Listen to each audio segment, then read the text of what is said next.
Good morning, ladies and gentlemen. Welcome back to the Shadow and Sun Show, and welcome to the Friday morning edition of Second Breakfast. How you guys doing out there? You guys ready for the weekend?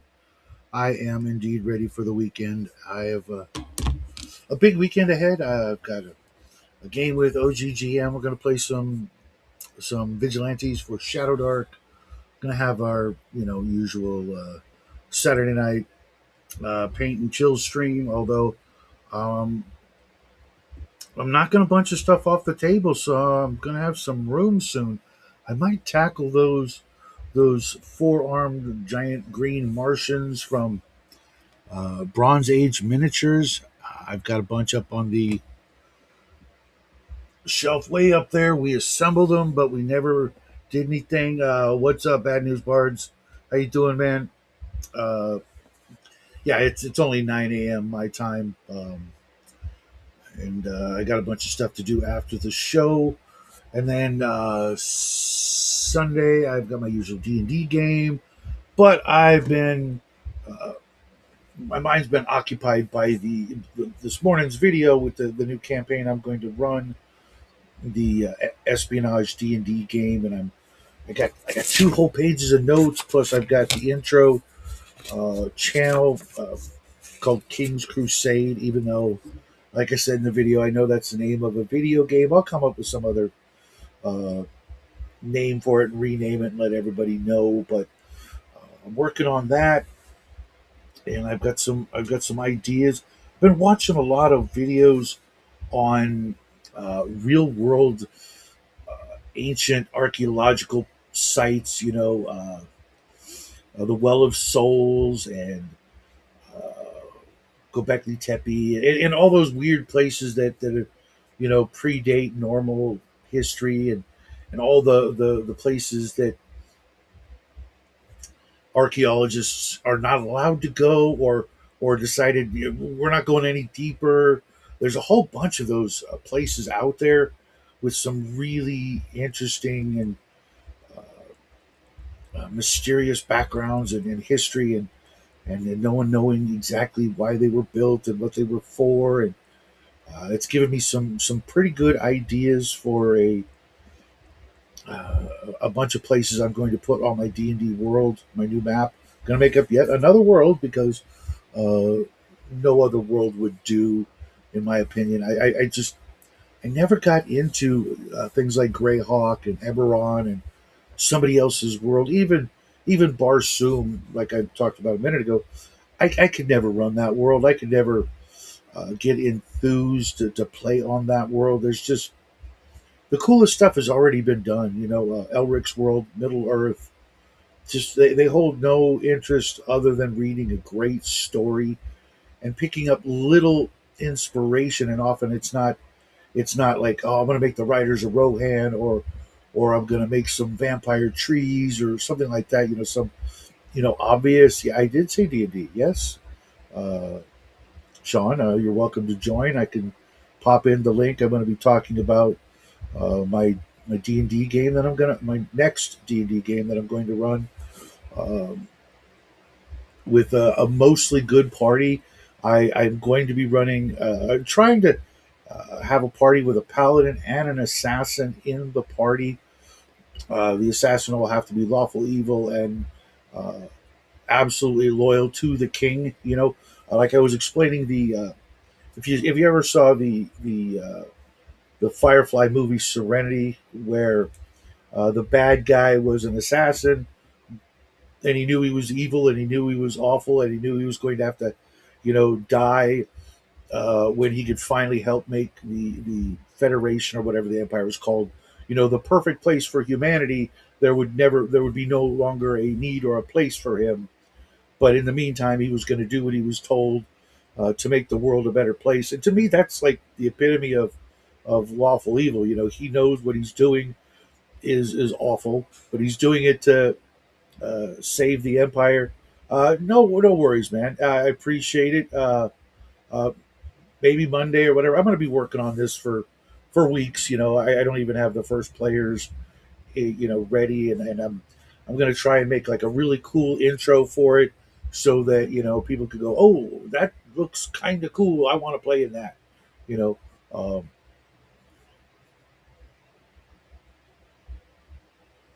the thing is, it's got to be, evil according to the rules, and an assassin, and they're.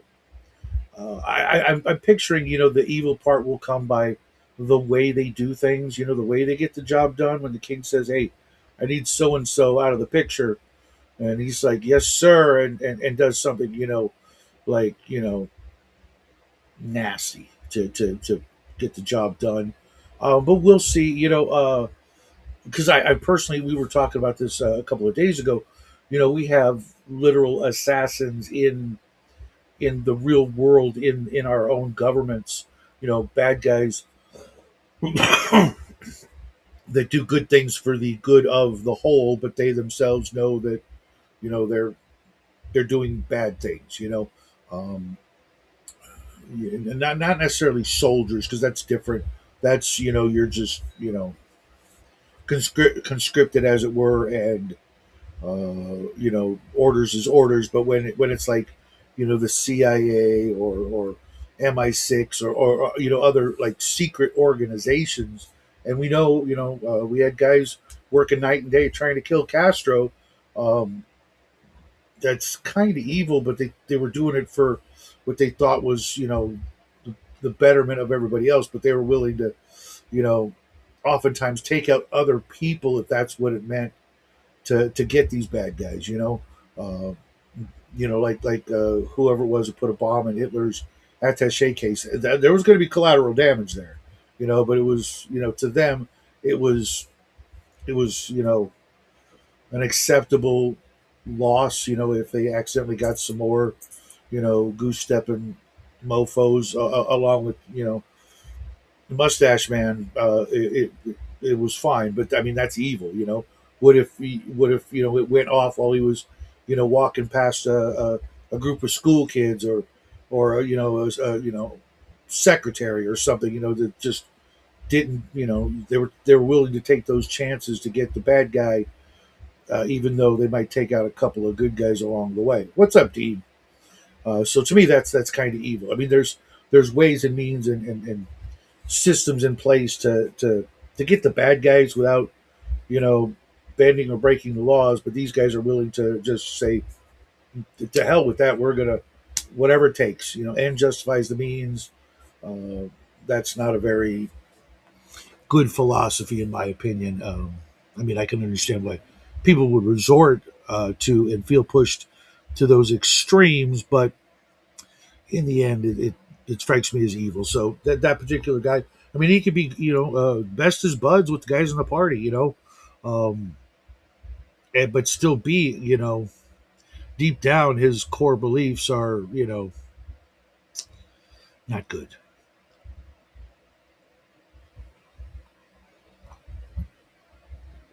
But I'm working on right now on the NPCs, the different factions. I'm also, because of the videos I was watching, I got some really neat ideas for how when you make a D&D world or a game world, whatever game you're playing, you want to put in those like really fantastical places that just set like a mood and a tone, and have this reputation of Mirkwood. Just the name alone, it says it's like, okay, you're gonna go in there, it's gonna be pretty dismal. Oh, there's giant freaking spiders that laugh at you. There's nasty little elves that will make you disappear, things like that.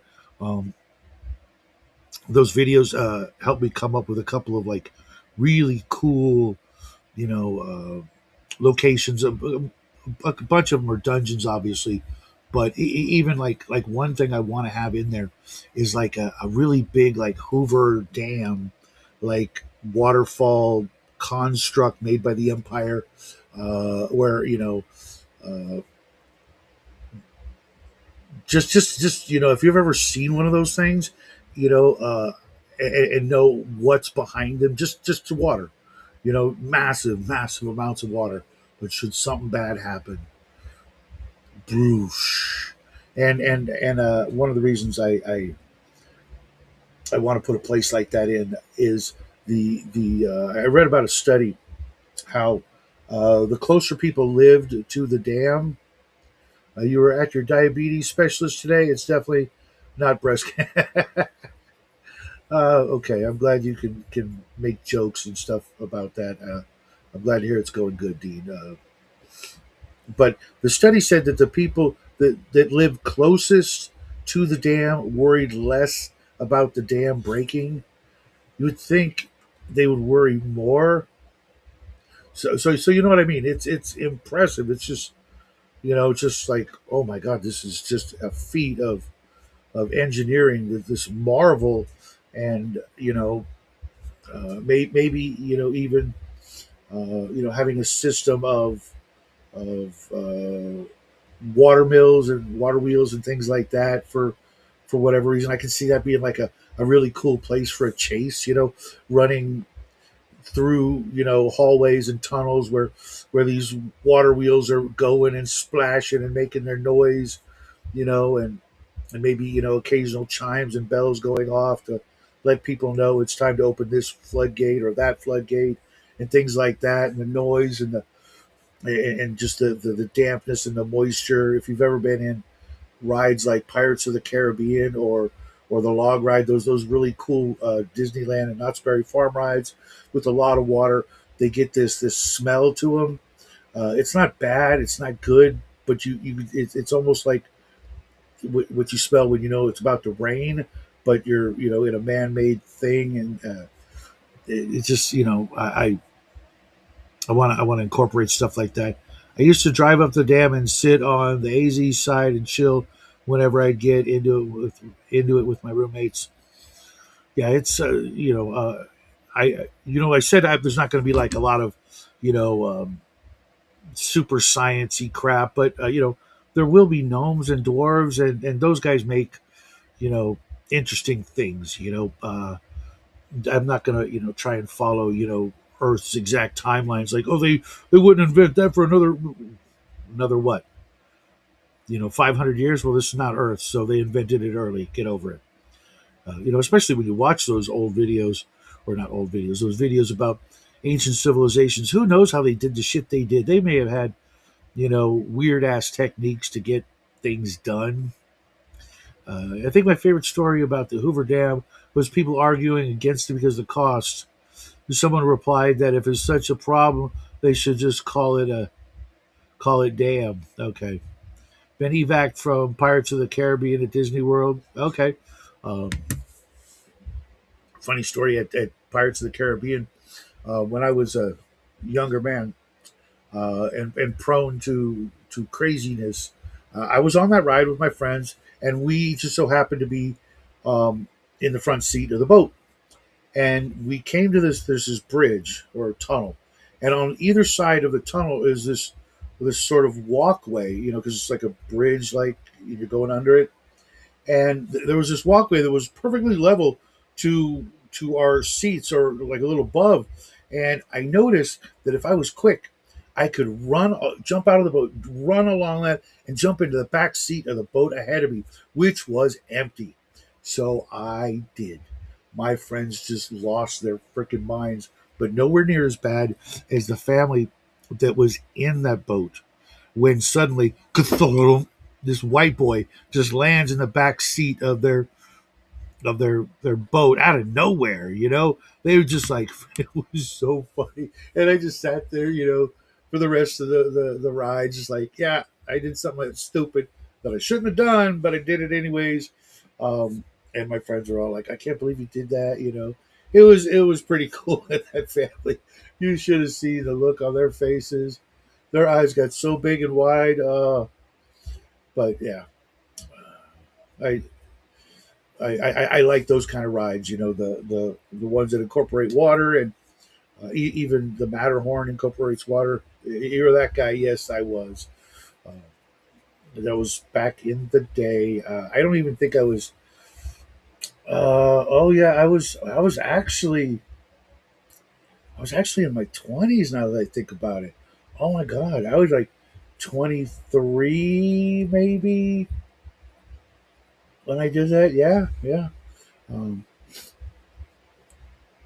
but I want to incorporate things like that, and Lucky they didn't catch you. You'd have gotten kicked out and a lifetime ban. Yeah, well, there was no cameras right where I did it. They made someone, I mean, could have noticed that, hey, boat number 17, it's got one more guy in it, and boat number 16's got one less guy in it. What are they going to do? It's like, yeah, so I changed seats. I didn't like where I was sitting, you know? Um, but, it's been, that was probably the last time I went to Disneyland. So it's been 30 plus years. I'm sure they wouldn't recognize me. But yeah, I'm trying to come up.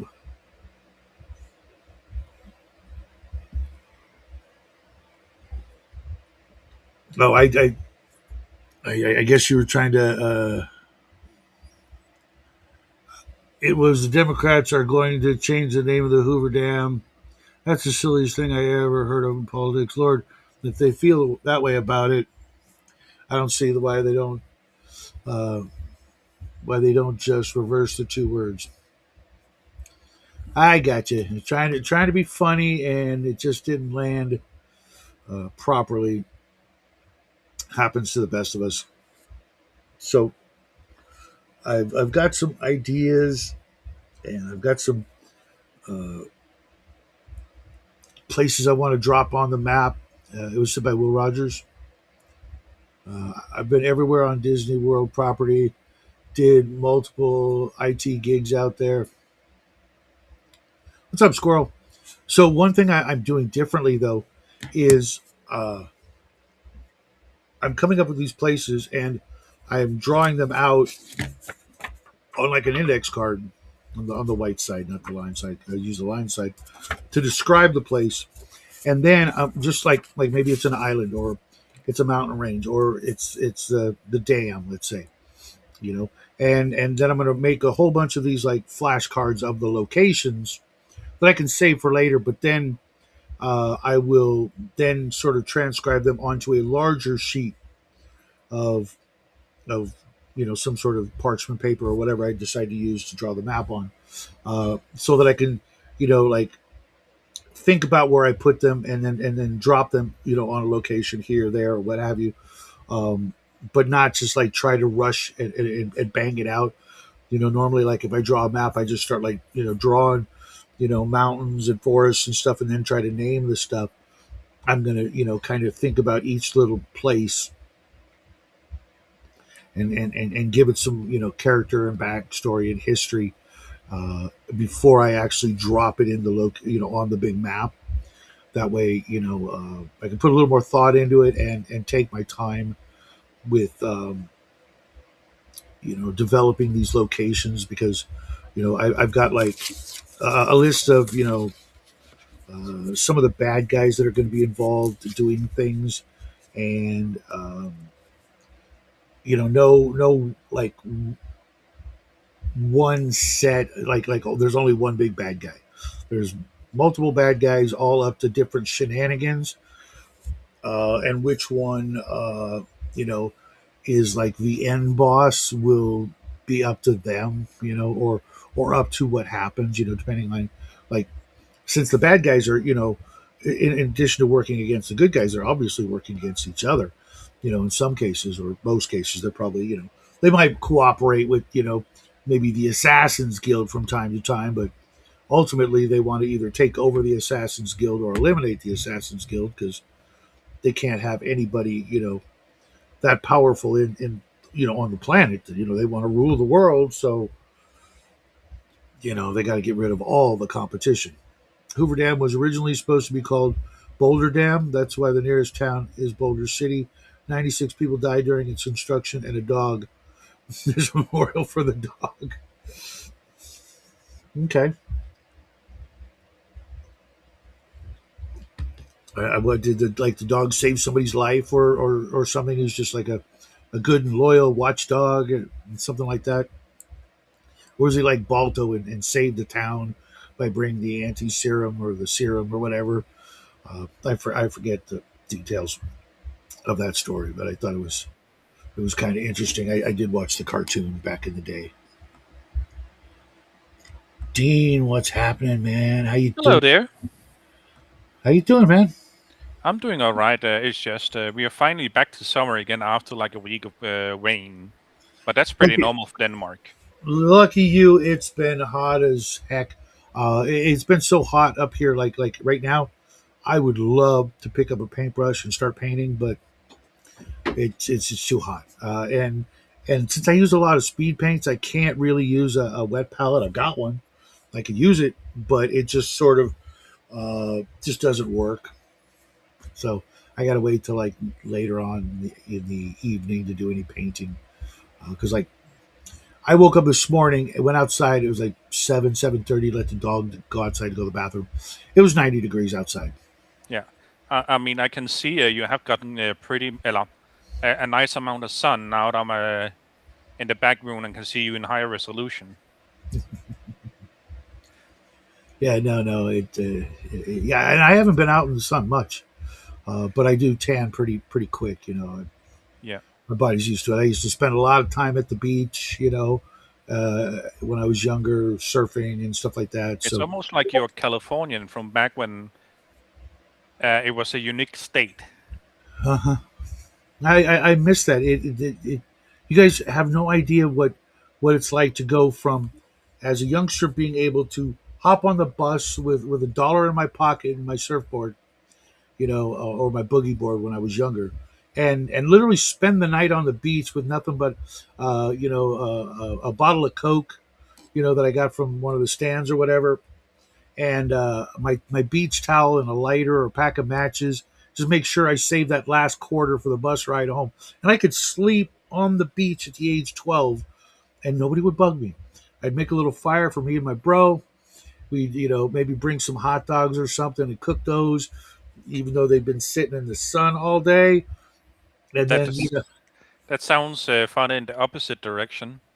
right? And then the next morning, catch a couple waves and be like, yeah, I want to go home and get clean and maybe take a nap and not sleep in the sun. And then we could do it, and nobody worried, nobody bothered us, nobody tried to kidnap us, none of that crap.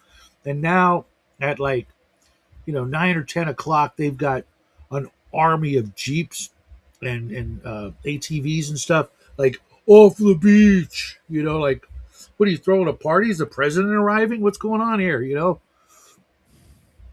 Okay, at that point I haven't heard about. I thought you were about to mention that now everyone has their own not boombox, but like dedicated sound system with them. Kind of. I mean, that was one thing when we got older and stuff. We would bring our boom box, but batteries back in the day were not what you were buying batteries every day. They would, and if you were playing cassettes, forget about it. Your machine was going to be full of sand, quick like, and it's just this. Yeah. And to answer your question, bad news part, either or, it really depends where the dam is because I can see towards doing it for well, first off to keep water out, or for like to make an artificial river for trade with others. Mhm, mhm, As for the gnomes, same thing. mhm. Yeah, I didn't even put gnomes into the equation until this morning. I'm like, yeah, maybe the gnomes had something to do with the dam, or maybe it was the dwarves. But I also want to have the non-humans kind of far away. 'Cause like I was saying, it's going to be kind of an almost human-centric game, which is really rare for me. But because of the loyalty to the king, you know, there's only so much loyalty you can expect from the non-humans to a human king. Unless they've been Yeah, living in that kingdom for what, since his great great grandfather or some shit. It just doesn't really work that way. You could have maybe a half elf, uh, kind of that kind of works a little bit. Their parent, one of their parents was an elf, and obviously one was a human, and they're the ranger. So you got that woodland sort of expertise built in. Um, Hobbits, that's easy. They'll live in a human kingdom and be totally loyal because the big uns protect us, and We make whiskey for them or whatever, and it's good. Uh, They would be I loyal. will And admit, what do you call it? The way I do halfling slash hobbits is I steal a bit from Mistara, but instead of like them having the five shires, Mhm, it's like they like live in villages, like you probably mentioned there, mhm. and then like they are ruled by a sheriff, which is taken from Mistara.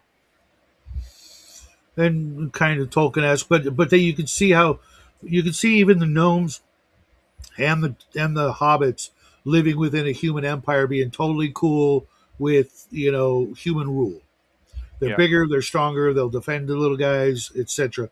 Dwarves like, we don't need no stinking humans. We'll mind the mountains. Good luck, messing with us, kind of thing. But I had to throw dwarves in there because I know, like, everybody I game with was like, I want to run a dwarf. Yeah, no shit. Um, and I'm yeah. I like, apparently heard what do you call it, a theory about the gnome elf dichotomy, no, not gnome elf, the elf dwarf dichotomy. That the role players when they're young, they want to play elves, mhm, like they just relate to them, how they are, and so forth. okay. And when they get older, they want to play dwarves because they grow more conservative and more salty. And bearded and fat and Yeah, alcoholics. All that makes it's like when you're young, if you're not a Democrat, you have no heart, and if in your old age you're not a Republican, you have no brains. yeah. So to be Okay, fair, when that quote was first started, being a Democrat was a lot different. absolutely, and it's funny because James L was showing me this miniature company. It's like had some cool pulpy figures, and you probably don't remember, but there was this character. Well, one of the miniatures was Archie Bunker from All in the Family, and I just Yeah, laughed my ass off. But then the other figure that caught my eye was Billy Jack. Do you remember the Billy Jack movies? I will have to look it up real quick. Billy Yeah. Jack. No, I haven't seen those, but Uh, I have seen the hat. well, back in the '70s, this actor and his wife made this independent movie that just exploded, and he and his wife actually made created the term blockbuster, where they would like hyper advertise a movie in one location and then go to the next location. But it was this movie about this ex Green Beret, half Indian, who moved back home, and the corrupt sheriff and white boys in the area were being bad and mean to the Indians on the reservation down the road. And he came in, and his shtick was he knew some form of martial arts, and whenever he'd get like they'd like start bullying him or whatever, he'd take off his boots and he just kicked the crap out of him with his bare feet. Which back in 1972, 74, whatever it was like really weird, and became really popular because he was kind of like a pacifist. He didn't want to kill nobody. He just kicked the crap out of them, you Yeah, know. I can see a still frame of him doing a double flying kick. And so I went and bought the movies, knowing full well it's all kinds of hippie liberal shit, running through it, and he was himself. But I just remember as a kid, not knowing any better, not knowing anything, just that this poor guy, they're picking on him just because he's an Indian, and then now he's gonna kick the crap out of him, and then walk away all cool and shit. And I'm like, all right, I'm gonna watch these again, Yeah. just for the shits and giggles, so I can. Uh, you were 3 and 71. No, Uh, minus 3. no, minus 3 and 71. I didn't see the minus. Yeah, I was like 6 or 8, but I saw them on TV, not in the theaters. Um, uh, so I was like, and it had this catchy sort of popular theme song, Tin Soldier or whatever. You'd hear it on the radio all the time, and I'd be like, "Oh, hey, that's from the movie." Yeah, freaking. My mom was a hippie, so my dad was not, which is weird. Um, Hmm. but I thought I'd give him a watch, and he was the character was kind of cool, but at the same time, it was like I know I'm gonna just like I know I'm gonna root for the bad guys is the problem. Yeah. Then kick that engine's ass. Um, but it won't happen, because it's the actor who plays Billy Jack actually wrote the movie, produced the movie, paid for the movie, did everything. Him and his wife, mortgaging their houses and or their home I or will still whatever. say it sounds like it's not the worst self-directed, self-written, and self-acted movie, Hmm. because those tend to be like It liquid was poison. it was literally like the biggest, maybe even ever. It did. If you look into the history of what the family did, the husband and wife team did for the film industry and the independent movie industry, they just basically, yeah, Born Losers. That's the first one in this. I bought the box set. Born Losers, Billy Jack, Trial of Billy Jack, and then Billy Jack goes to Washington to run for president or some shit. I don't know. It's like kind of reminds me of the Stainless Steel Rat, but with hippies. Yeah, Um, now he just need Billy Jack goes to the hood, then to space, then back to the hood again. yeah, he and his wife passed away years ago, Ah, but and she was like this really accomplished uh, person, right? But kind of unfortunate to look at, and I'm like, man, yeah. that's true love, man. Just they stuck together through all this crap, and uh, they did a lot for independent filmmakers, and we'll see. I'll get back to you. Maybe I'll watch Born Losers or something over the weekend, and see much it how much I've changed since the first time I watched these movies to now. You can probably find them for free because nobody cares. I haven't heard that. That's what was so odd seeing the miniature because I recognized it instantly because of the hat. It was just some dude in blue jeans, little Yeah. 25, 28 millimeter miniature. But that hat, I'm like, that's freaking Billy Jack, and I'd already And seen. Shadow, I looked up his wife real quick, so I can see what you're seeing. Basically, she is definitely a woman, but like the way her cheekbones and upper part of her jaw is looks a little mannish. Mhm. Yeah, well, the worst part about it, or she plays his wife in the movie, Yeah, or his girlfriend or whatever. But and I know this is going to sound awful, really just awful. Um, but in the movie, someone like tries to grape her, yeah. and I'm just like, I'm calling bullshit. Okay, Other other okay. So than it's not like Death Wish where there is possibly deniability.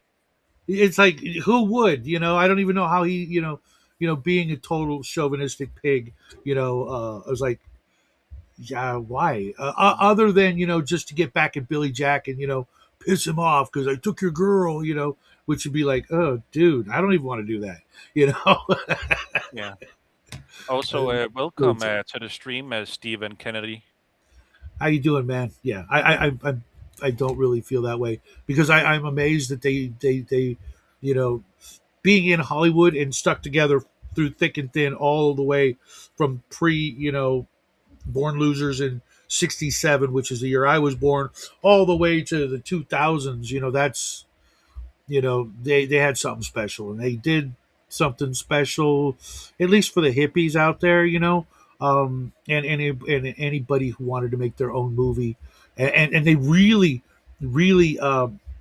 like the movie studio like locked down their movie, said like, yeah, we're not going to let it out, it's crap, and to try to humiliate them said, but we'll sell you back the rights to your own movie, for like $50,000 back then, and they jumped on it, and then they made like tens and tens of millions of dollars, if not hundreds of millions of dollars over the years by. To be fair, they also worked for it. Like you said, like they literally went town to town to advertise it. Right, and that became the genesis of the word blockbuster because they would bust a block with advertising, and just you know uh, gave the movie studios what for, right there, man, which is awesome, because they were kind of screwing them over, and They thought, ha ha ha, we'll sell you back your own movie, and you'll never be able to do anything with it. And they like jumped on it and they did something with it. And I mean, that's got to be a hell of a, just drives like, oh, we're gonna advertise everywhere, everywhere, everywhere, but one town at a time. Yeah. It's like, and I will definitely say they're lucky they didn't get in any didn't get in any accidents. mhm. Yeah. So kids, if you find the opportunity, go watch the not Born Losers, because you'll be like, I'm out. But watch just Billy Jack, and you'll be like, okay, yeah, this is. You can see why in that time, the hippies, they probably just waited in line around the block, to get in to see this movie, and help make it a thing. So much of a thing that someone went and made a Billy Jack miniature for Pulp Games, but they also made an Archie Bunker and like some other. I'll have to have James tell me again the miniature site, because he's constantly flooding me with hey, check out this, check out that, but this little independent miniature company, thank you, uh, like, hey, that's a freaking Archie Bunker, I mean, who needs an Archie Bunker miniature for their role playing game? I have two suggestions: Cyberpunk and Traveler. I'm sure you can find him somewhere there. I was thinking, any superhero game, Mm. any top secret game, any modern game.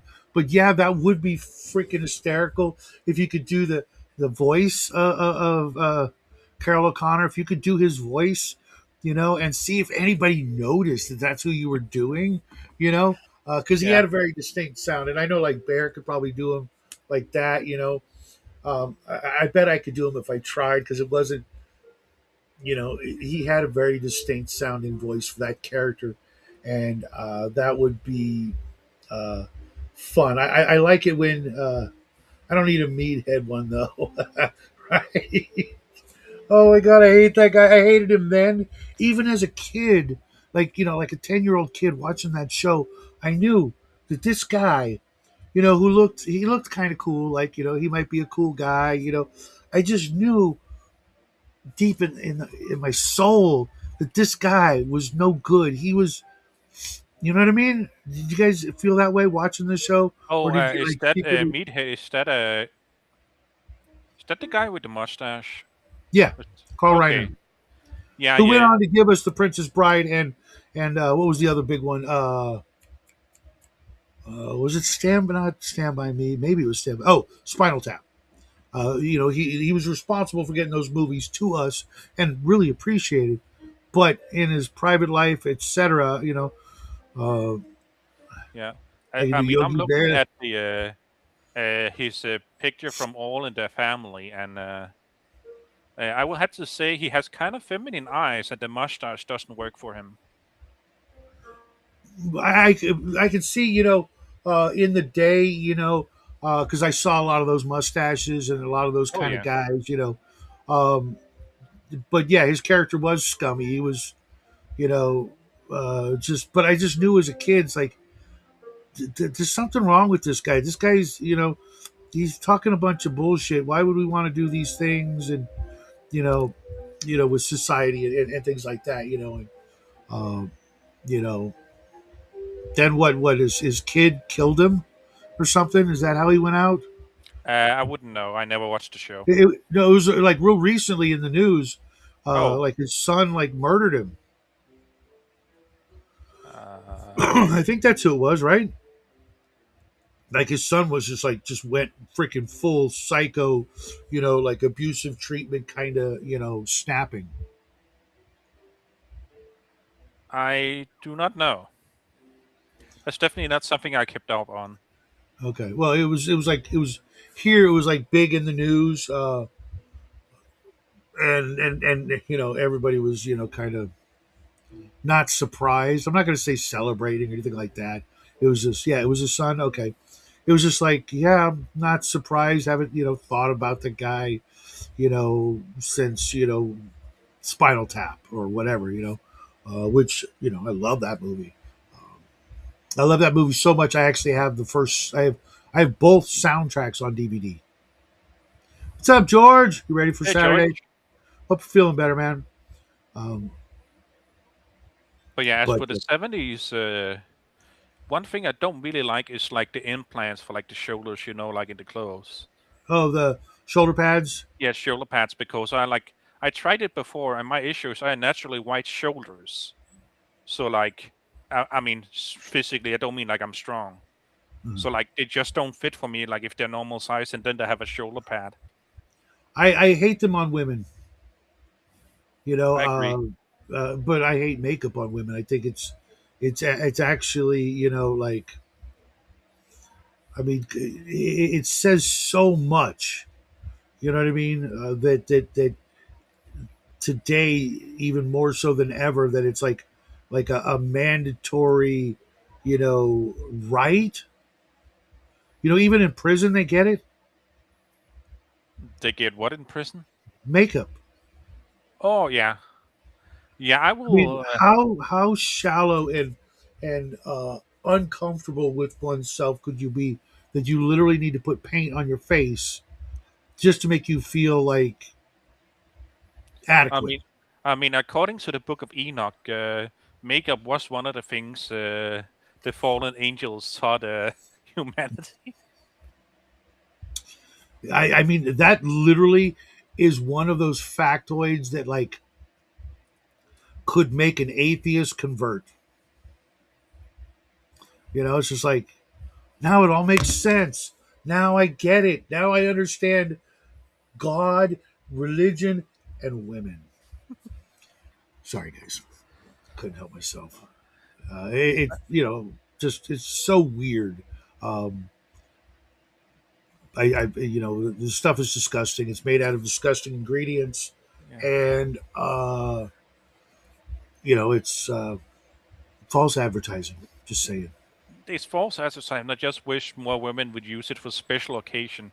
That way, they also don't get skin issues. Mm-hmm. But yeah, Excuse me. that reminds me, like like some women like draw on their what do you call it, eyebrows instead of actually having eyebrows or like shaping them and so forth. A friend of mine had a girlfriend like that, and I heard his argument with her, and then he picked up an eraser and said, "Don't make me remove that frowny face." It for those of us who study faces, they tell us a lot, the eyebrows. Yeah, But to take them off and then permanently put them, to where it looks like you're questioning everything. We already know that's going on up here. You don't have to advertise the fact that you don't understand, like, the most basic shit. yeah, Don't tell us that. You should actually be like, have them like, whatever position they're in that makes it look like you go, ah, yes, I understand. Not the opposite of like, huh? It's the equivalent of the dog tilting its head sideways because it has no idea what's going on. I don't understand. Maybe if I look at it upside down, I'll be able to figure it out. yeah. I get you. It's just like, because I've met some amazing women, some geniuses out there, but the flaws that they did have were just silly shit like that. Like, I don't know. So, what do you got on your gaming table? What are you working on? What are you playing? What are you looking forward to? Let's see. What I'm working on right now is Oh wait, I have prep for my game here tonight. I don't know if my players are ready. I should tag them later.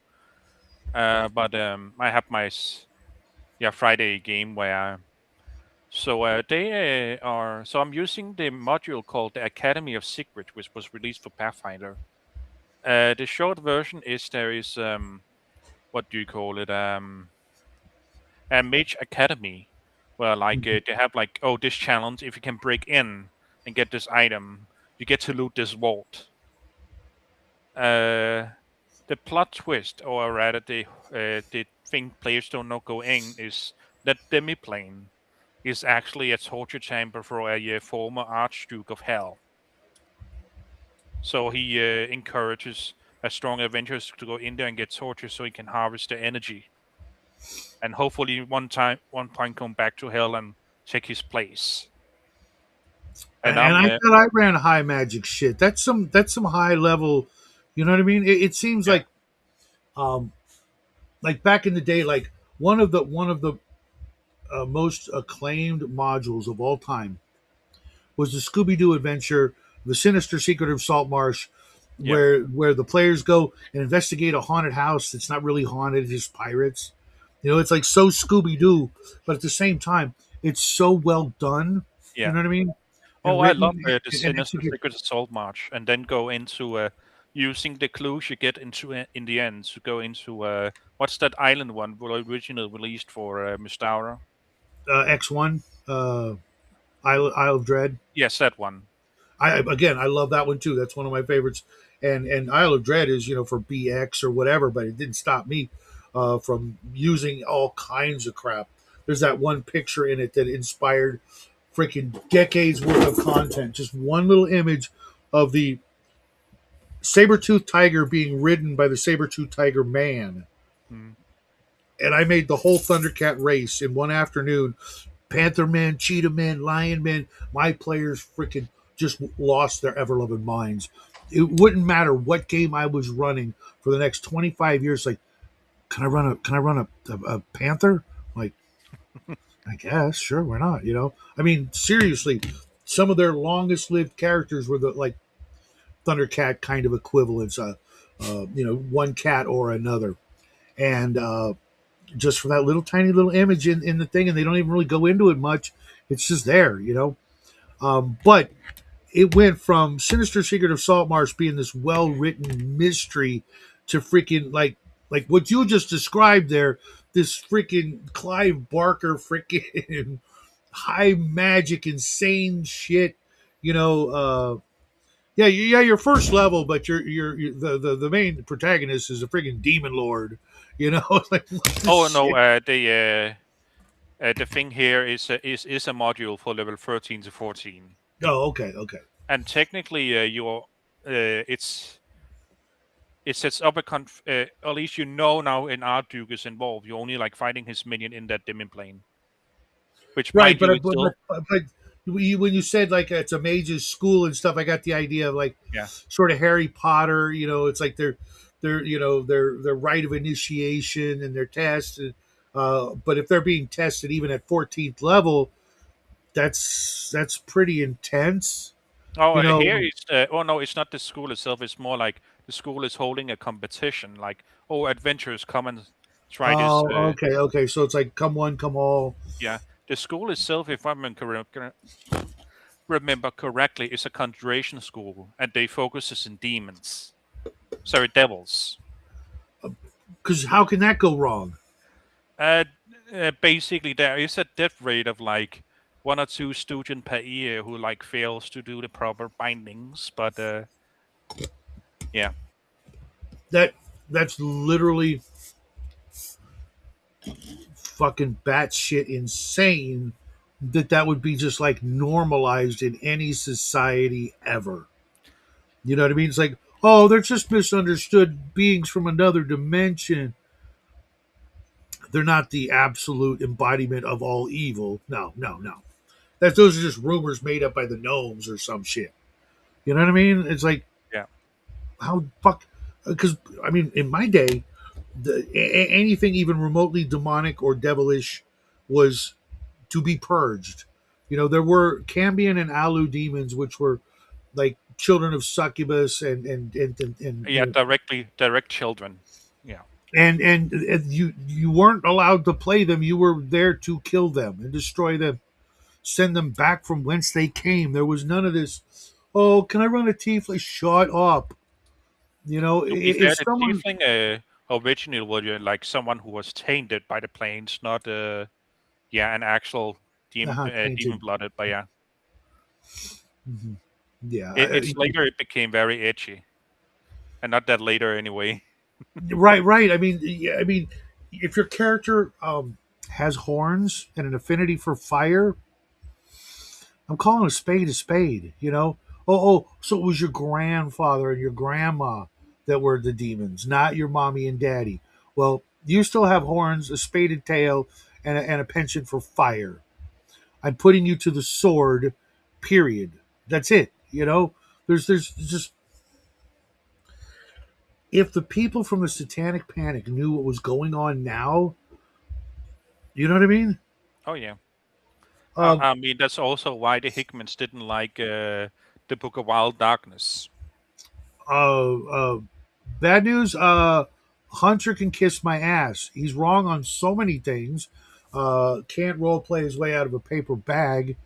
And anybody who wants to run a tiefling or allow them in the game as anything other than bad guys has got to screw loose. I mean, that's I play Arduin. There's like a crap ton of races, and you can literally accidentally roll up, but not on purpose, accidentally roll up a character that has some of that heritage.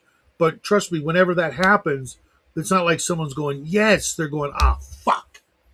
Now the DM's going to, make my life a living hell. Um, Not, can I do this? It's not supposed to be, a reward. It's supposed to be like, well, this is the baggage that you got saddled with. Good luck. And if you don't make it, you can always roll up a new character. So I don't the core races there. To me, there's a lot of core races for me, but running something that's so just literally nation of evil. Why do you want that in your? Why do you want to hang out with people who think that's cool? I'm like, well, um, I'm gonna To be wonder, fair, a lot of people who want to play Tieflings and so forth, they want to play for the aesthetic. So basically, we are going back to playing elves as humans with a different hat. I mean, don't get me wrong. I love Deerstalker Productions. All for one, roll for one, or whatever it is. The video series I'm talking about. That No, has Trixie, who is a tiefling, is cute as freaking hell. Um, but it's to point out why you don't let that in uh, your game, because they're just going to set everything on fire and think that's a good thing. Humans, elves, dwarves, gnomes, half elves, halflings, and half orcs. Um, I got Franks. I've got a whole bunch of other things, Deodance, but I mean, it was a world designed that way. It wasn't, what um, Deodats? they're from Jack Vance's Dying Earth. Imagine a creature that's like part vampire, part elf, part something worse. Dark black ebony skin, fangs, claws, feet and hands. Uh, that just evil as fuck, cannibalistic, um, just nasty. Kind of like, imagine like a ghoul, right? But visually the way I described, but like super intelligent and cunning. But somehow managed to be a race that continues to propagate and raise their children to a point before kicking them out. Yeah. Yeah, if a drow or tiefling walks into town, odds are he'd be under siege immediately. Uh, Um, yeah, bad news part. That's one reason why some people didn't like the first chapter of Baldur's Gate 3 with the Tiefling refugee subplot. Because that's a lot of Tieflings.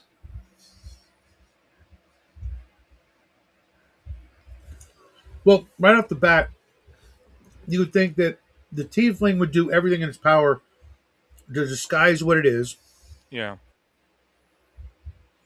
and never let it out, that's what they are. Hide that, to the best of their ability. And a drow, why is a drow even walking into town? They might like wait till it's nighttime, sneak in, around the back or something, steal a chicken, and then, head back into the woods. They're not going to be like, yeah, can I get an ale at the tavern and belly up? No, the bartender would be like, yeah, like sure, let me get you that crossbow to the face. Foul And drow! How dare you attack my inn? right, it would just be like a monster came into my freaking tavern and we shot it, and then we chopped it up in little bits, and it's in the barrel over there, Your Highness. And they would get a reward. Oh, good for you. We'll seal that up and bury it tomorrow. You know,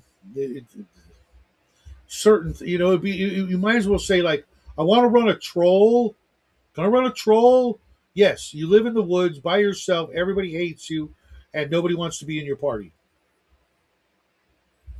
Okay, you're a troll. Cool. What do you do? You see these adventurers. They see you. They begin casting a spell. One of them's loading their fire arrows. you know, you're not gonna friggin' hang out and be best buds. The So troll's be not gonna save them and pull a thorn out of their paw, and they're gonna be best buddies. That's not gonna happen. You're just like no. Um, that is a thing the different editions has been consistent on with trolls that they're very cannibalistic. I know there's technically not cannibalism since they are not the same species, but like eating sentient species. well, you know what's even worse? In my world and in my games, trolls do something even nastier than that.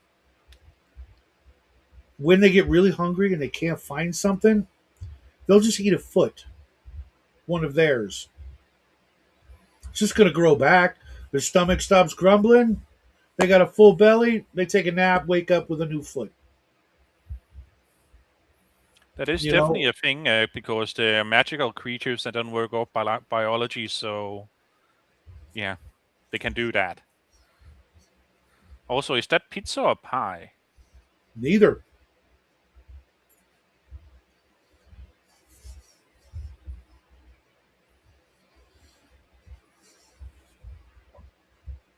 Since the wife is home on vacation and today's her last technical day of vacation, even though I already had breakfast, she's trying to fatten me up, I guess.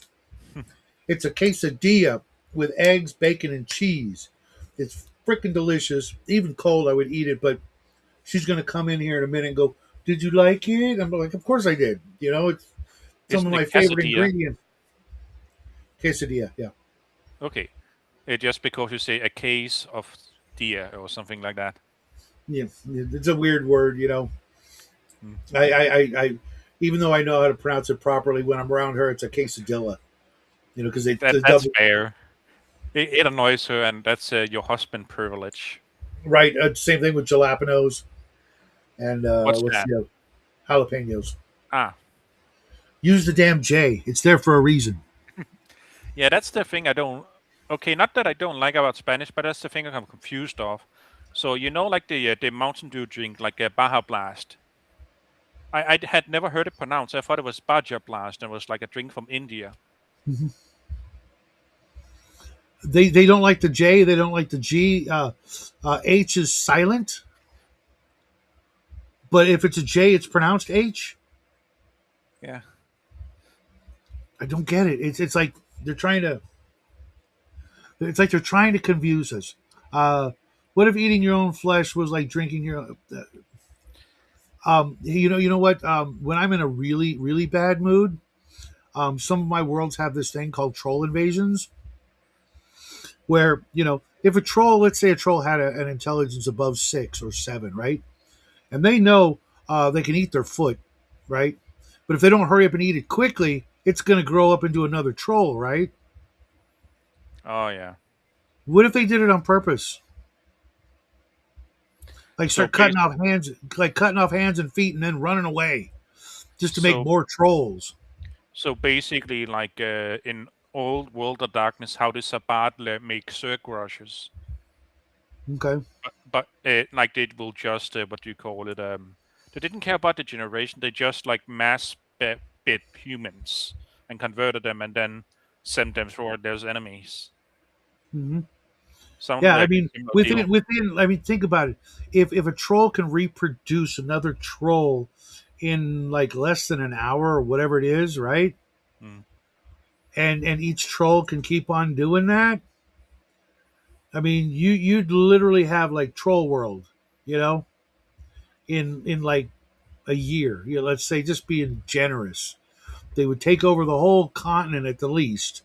You know, eat everything, and all that's left is trolls eating their own feet. You know, eventually they might actually evolve. You know, get a little smarter. Maybe it might take a million years, but you got this world where there's continent that's been nothing but trolls. You know, or do they just start dying off because there's nothing to eat but troll? I mean, you could do some really sick, nasty shit with that. Um, you know, at least uh, it's troll season. You know, up trolls are popping off. We got to go hunt trolls for this particular part of the year. We go troll hunting like boar hunting in Texas.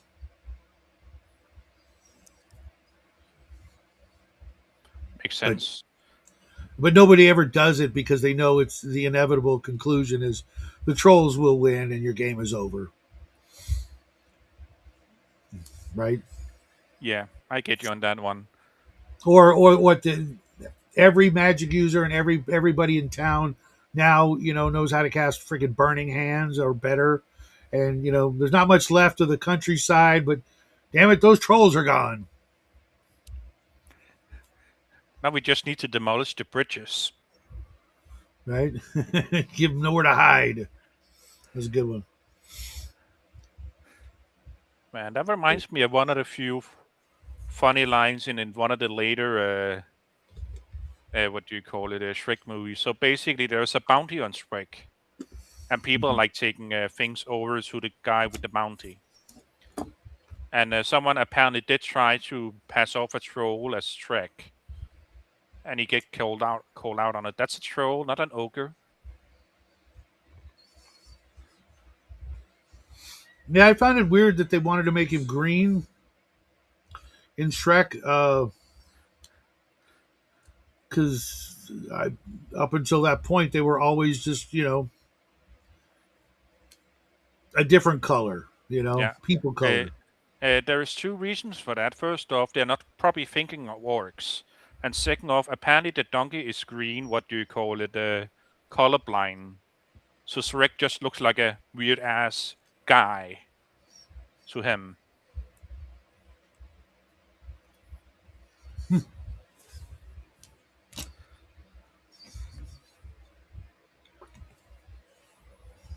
Yeah, I'm not pronouncing that. Jorts. Okay, that works. It's like jorts, jean shorts Yeah, or shorts. I don't and they know. used to be popular in the 90s. Then they went away. Thank God. I mean, on women that's fine. They can wear whatever they want. The shorter the better. But dudes, I don't care how poor you are. You keep those knees covered. God damn it. Fair enough. And to I mean, answer your unless you're a question, lifeguard. oh yeah, there you kind of want to be ready to jump in the pool or in the ocean or Mhm. I was actually a lifeguard for 2 summers, and yeah, how did it it was go? super. It was fine. It was a piece of cake job. Lots of sun. It was only like I want to say like 6 hours a day. It was toward the evening. Um, Piece of cake. Yeah. So you were lucky you didn't actually have to do your job, other than like keep watch.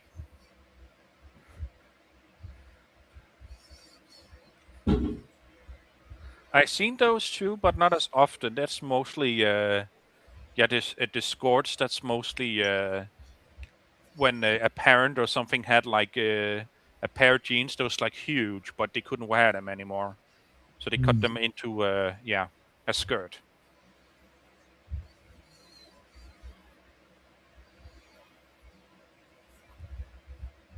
War. You spelled it right. What do you? It's okay.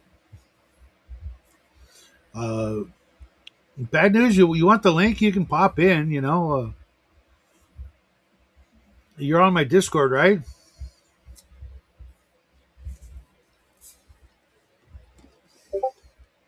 Oh, weird. YouTube wasn't updating. That happens sometimes.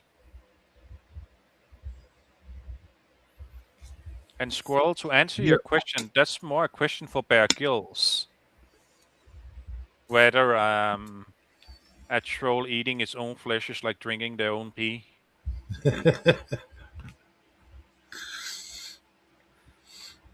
I. It's weird because I've seen like a lot of images of trolls where they got nothing down there. I don't know if you've ever seen those images. It's like they I draw them. have. There's like nothing there, and I'm like, so that's how they reproduce is by splitting or fission or whatever you want to call it. They bite off an arm and just leave it there, and oh, there's another one. Now I have a friend, you know. And get the Bard on right. Uh, Yeah, we need to sometimes heal they the do have bars. the loincloth or whatever, but a lot of times it's just like there's nothing there. They're just asexual. They reproduce by somebody chopping off a hand and them forgetting to go get the hand, and it grows up and oh, now I've got a brother. Um, Yeah, the third edition troll also didn't have anything down there, nor a line cloth. I mean, a lot of the miniatures of trolls I have, they do, but I suppose there could be different kinds of trolls. I Uh, mean, to be fair, it's easier to model with a line cloth than it is to making a Ken doll or something like that.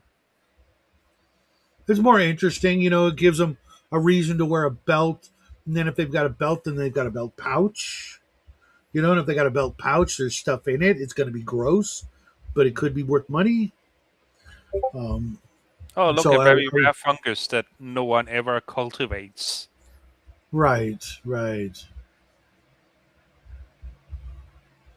I nasty.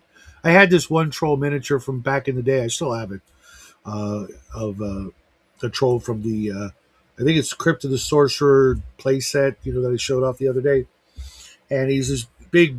For 25 millimeter scale, he's like this big burly guy with a helmet and a big fur cape and a loincloth made out of fur, and then this giant freaking halberd. And it was like always like, oh no, it's the troll. When I was playing that game, and I've always had like. I've always wanted to make trolls something um, less dumb and more scary. If you could make, because it says they're cunning. At least I think it says that in my book. So, like that picture in the player's handbook, if you've ever seen it, um, where let's see if I can find it real quick. Oh, hey, here we go.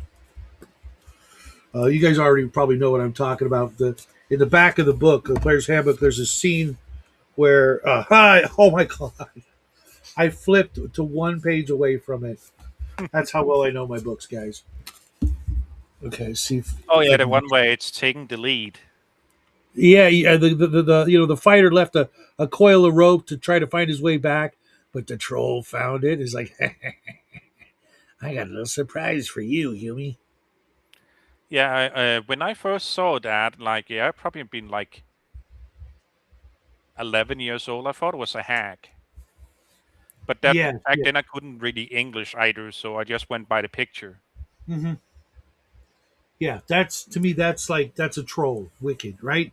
It's they're cunning. They know what's going on.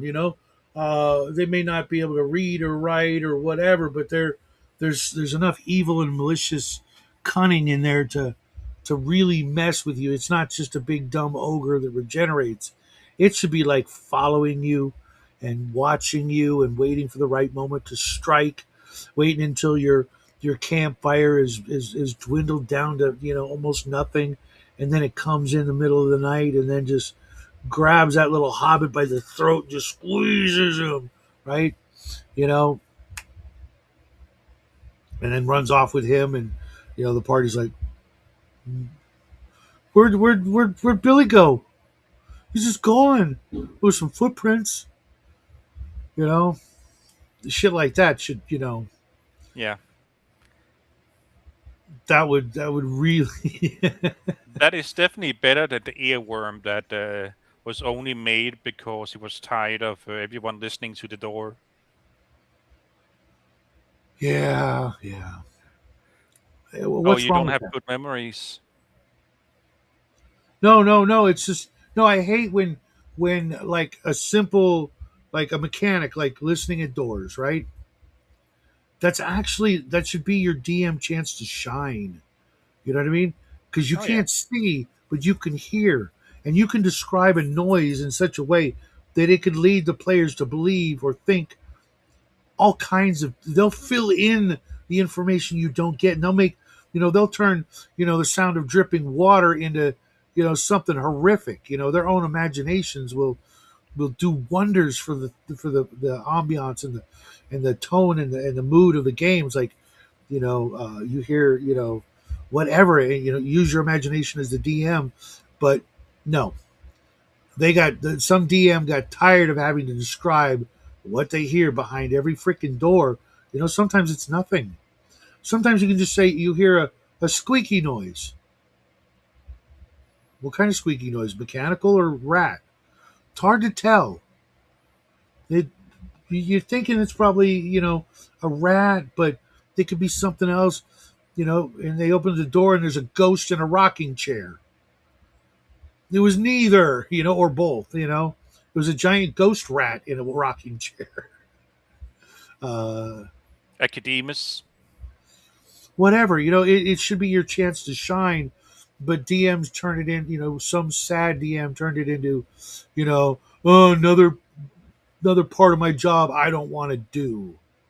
Shut the fuck up. In the Dungeon Master's Guide, I think there's a list of random sounds as well. If you just want to do everything randomly, and not actually have any, real say in what's going on, you can just roll random noises and Yeah, I tell think them my that. favorite is how my players practice. Like if it's music, like someone is playing a lute, someone is practicing a group band thing. Okay, I worded it a little better, but you know what I mean. Hmm. Hmm.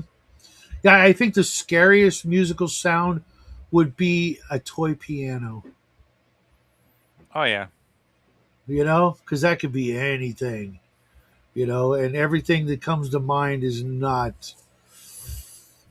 I heard one the other also day. that's where Bobby's keyboard when the troll is playing on it.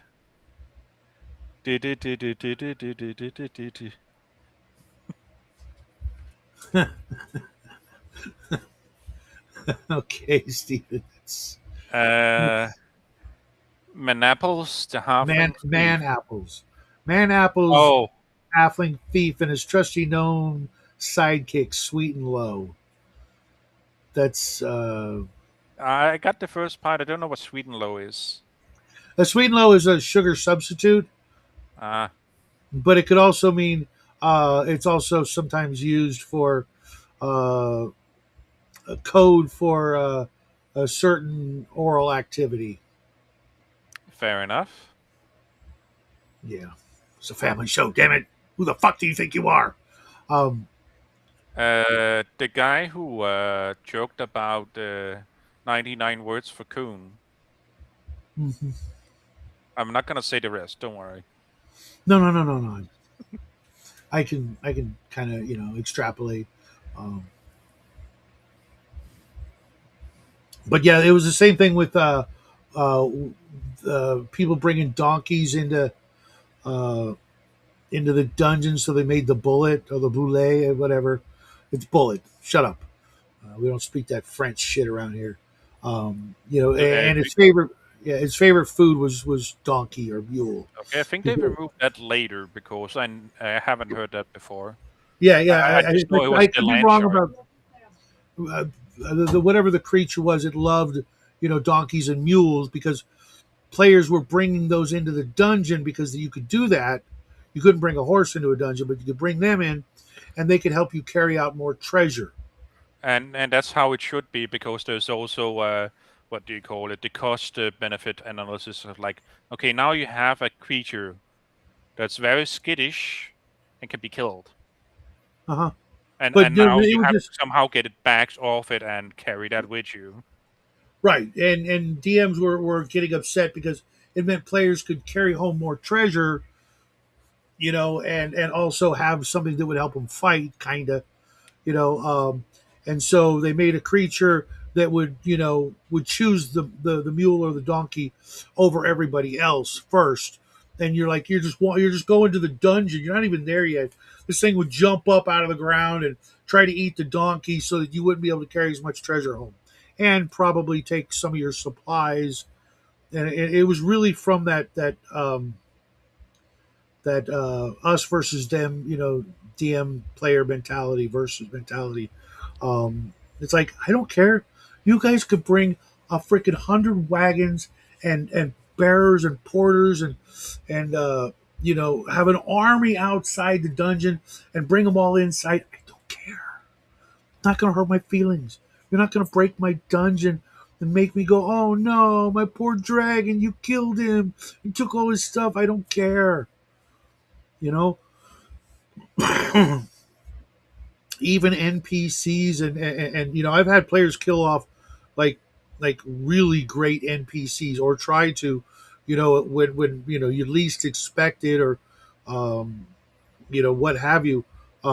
Okay, I can make up another one. You know, it's not like it's not always self evident.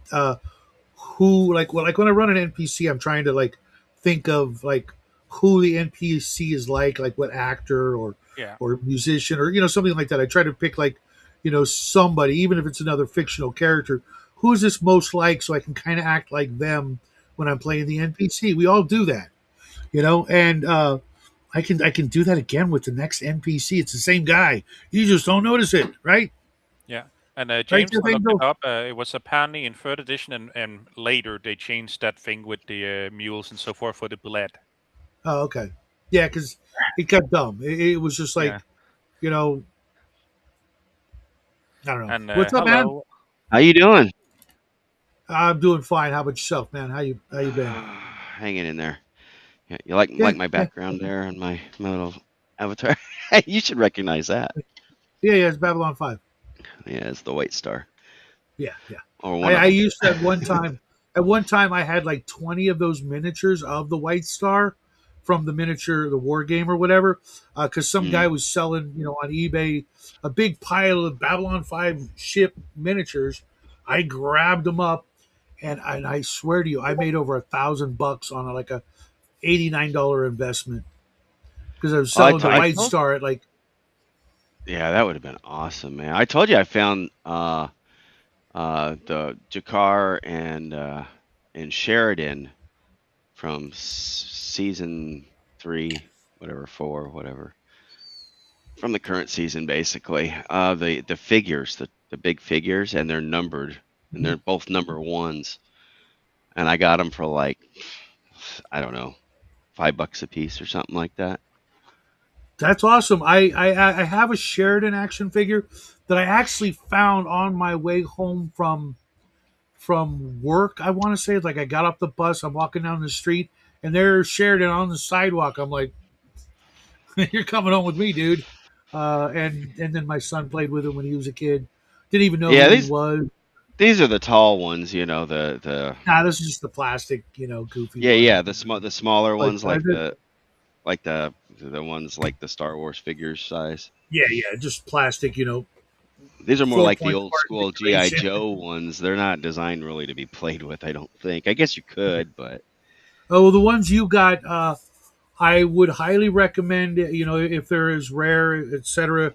Uh, get acrylic cases, put them in them, seal them, and just leave them there. You know, yeah, because the plastic on one of them is a little damaged on the packaging, like it's missing something. I don't know if it was cut out or hmm, what. It didn't look like the thing's been taken out because everything is still.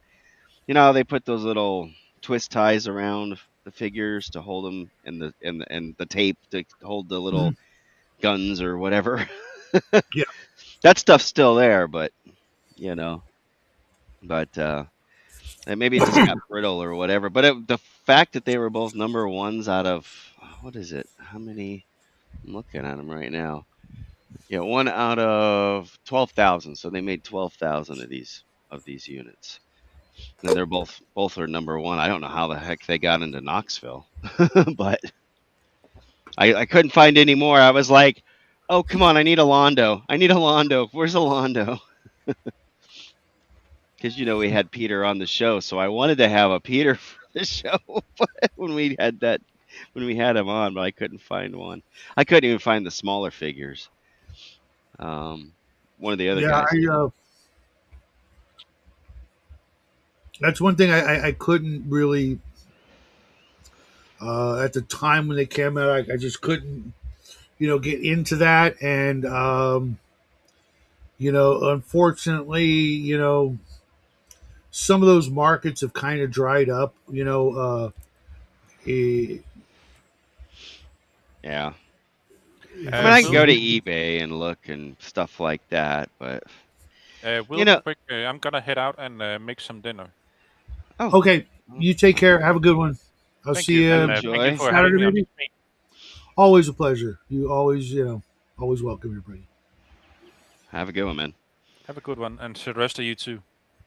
Yeah, Yeah, some of those collectibles, man, it's getting rough because we lived through the height of a lot of collectible manias, yeah. and um, I And don't know then if they you have kids. started putting into it. They started feeding into it. Like, remember the Beanie Baby craze? Yeah, My yeah, sister exactly. was into that stuff, and they used to sell the little tag protectors. Remember that? Hmm. My Hmm. sister had all that garbage, and I'm like, I always thought they were silly, but And everybody thinks the same way about a lot of the things we collect, and yeah, I know.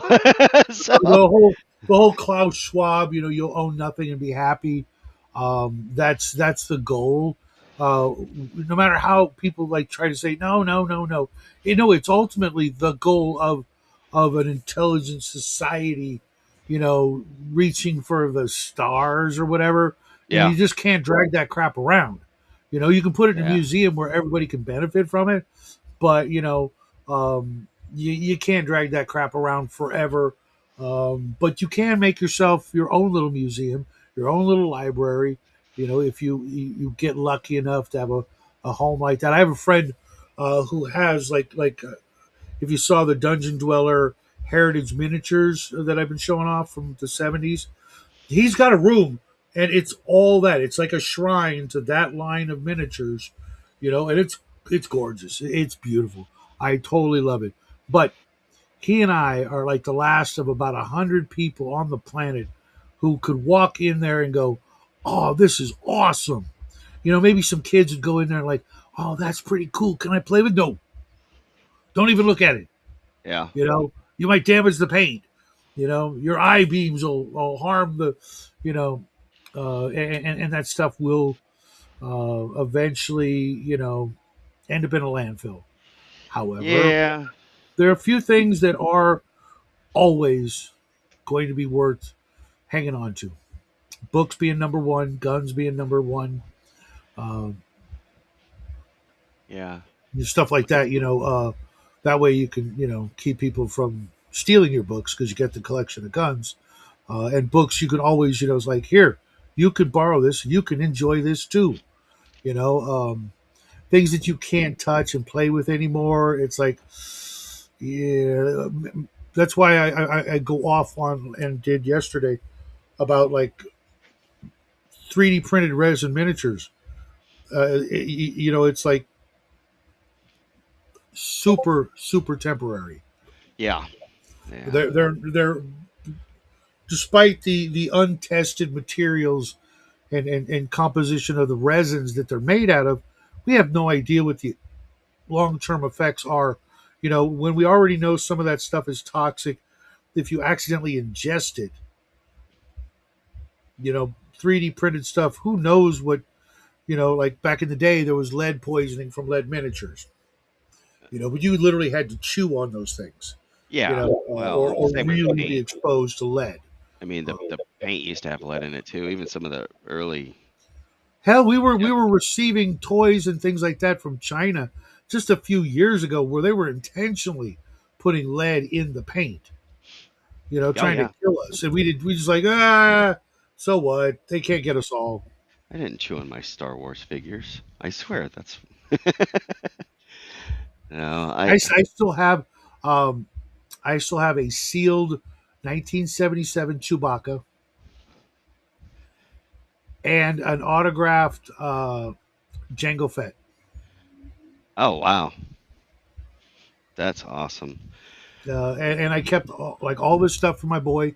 He played with it. It went back in the box when he turned like 10, 11, 12, when he stopped playing with that stuff and started doing other stuff. And it'll be there for the grandkids. My Micronauts from 77, he played with them. And, in 2037 or 47, when he has kids, they'll be there waiting for him. Hopefully they won't have, disintegrated like some stuff will. Um, Yeah. Let me But something see. like those figs you've got, that's like uh, you know that's super rare, super rare. And the longer you can like like these the Portal to Adventure cases, you can go and get stuff like that for them. I highly recommend you get some sort of box, whether it's like a shadow box or a display case or whatever, and get them in there. Clean, make sure they're as dust free as possible before you put them in there, and then just put them on a nice shelf, dust it, and just you know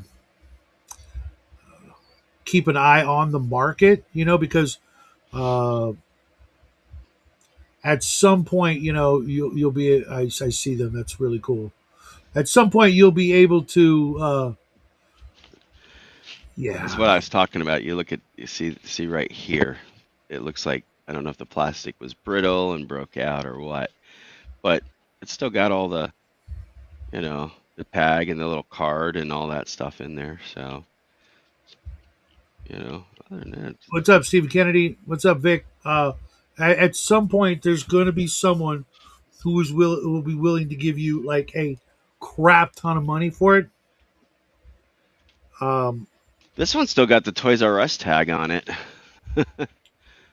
wow. I'm like, should I take the tag off? I can take it off safely. I know how to do that, but oh, and you say number one of 12,000, and they're both number one, and I'm like, how did that happen? That they both went up Uh, you that know, quick? uh, Sometimes in some of those industries, they don't just give them out to the staff, if you will. You know what I Hmm. mean? Yeah, but Uh, who would get number one? it could literally have been a random thing at the factory, and they didn't know. Sometimes those folks have what we used to call integrity, and they'll just They would do some it. They random do dude's gonna true no one will, blind. Yeah. maybe they made them in China, and nobody knew who got number one in what case, what Does it say where they were made? what pallet load was getting them. Manufactured by Exclusive Toy Products, made in China. Yeah. I was gonna say exclusive toy products sounds like a pretty Chinese LA, LA, California. yeah. These, Well, they came in through Long Beach harbor or whatever port, and I mean, they've got the little. Look at the Velcro. nice. I have like a Doctor Doom that's like that kind of that they came out with a long time ago. It actually had the cloth costume and everything, and it had the Velcro. I forget what line it was.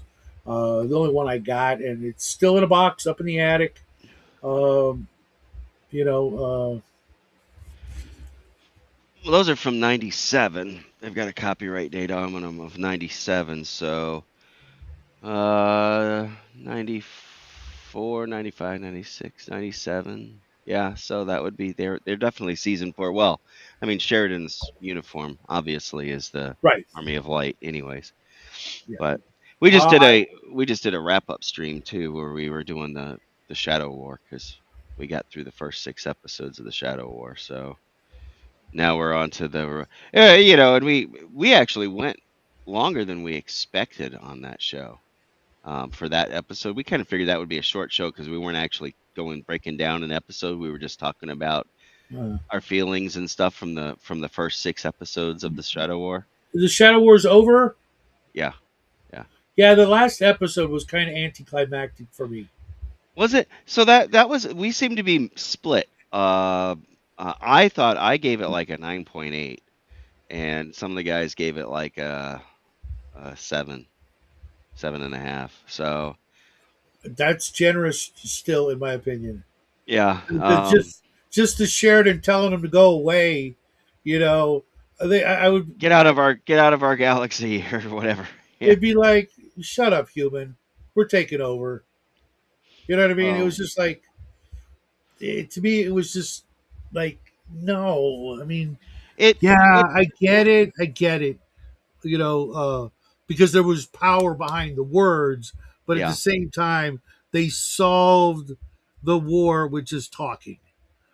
You know what I yeah, mean? I want to see like definitive military freaking victory with shadows freaking limping off, running for the hills kind of thing, and the Vorlons, getting their comeuppance as well.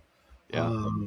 But Well, this and this is that's one of the subjects that came up where we talked about the biggest negative that I think we all took from it was that the Shadow War was compressed into basically those 6 episodes plus a couple of things because they had been leading up to it really since the beginning of the series, right? Really at least since the beginning of season 2.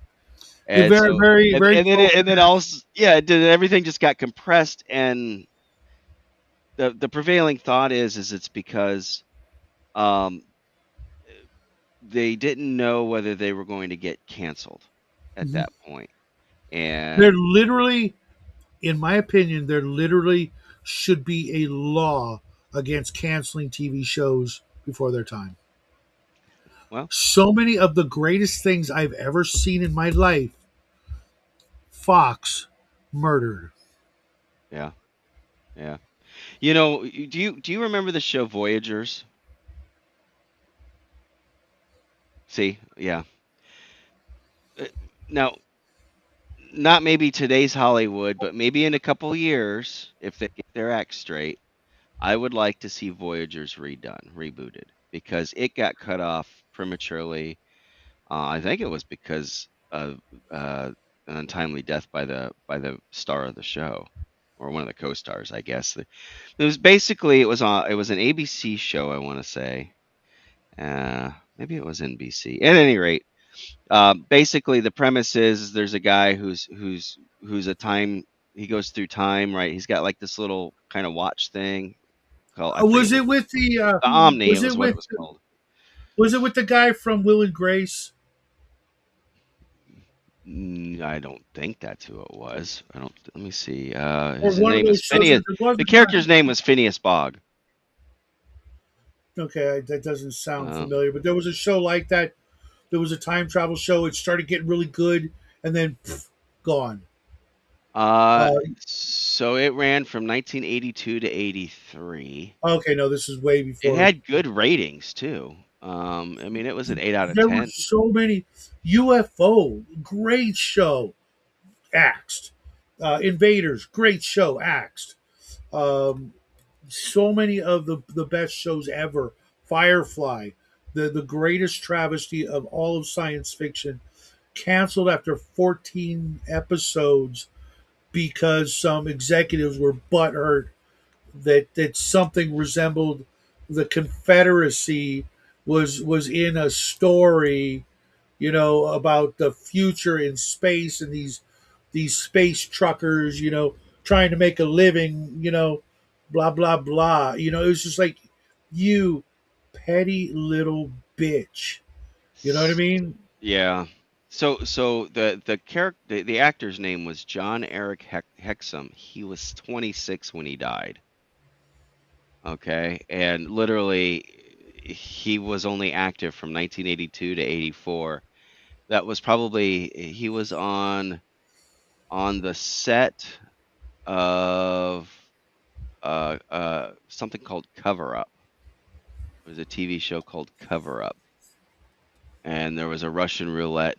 They were playing a game of Russian roulette with blanks. Sound familiar? Mm, That's not the first one to happen like that either, you know. yeah, I learned from my old man long, way back in the '70s that blanks, you don't do that with a blank because the pressure, blah blah blah, will still drive your skull into your brain and kill you. Yep.